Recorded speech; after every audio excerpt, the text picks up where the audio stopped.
நினைப்பெல்லாம் நின்னையே நினைத்திடச் செய்திடுவாய் திருமுருகா உன்னை திடமுற நினைத்திடவே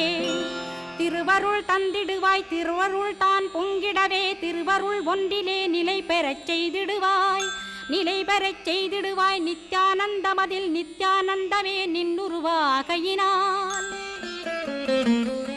அத்வையானந்தத்தில் இமைப்பொழுது ஆழ்த்திடுவாய் ஞான பண்டிதா நான் மறை வித்தகா கேள் ஸ்கந்த குருநாதா கேள்மை பொருள் காட்டி மேன்மை அடைந்திடச் செய் வினைகள் யாவையுமே வேல் கொண்டு விரட்டிடுவாய் தாரித்ரியங்களையும் தடி கொண்டு விரட்டிடுவாய் துக்கங்கள் அனைத்தையும் தொலைதூரம் போக்கிடுவாய் பாப உடலை பரிசுத்தமாக்கிடுவாய் இன்ப துன்பத்தை இருவிழியால் விரட்டிடுவாய் ஆசை பேய்களை அறவே நசிக்கிடுவாய் அகந்தை பிசாசை அழித்து ஒழித்திடடா மெய்யருளாம் உன்னருளில்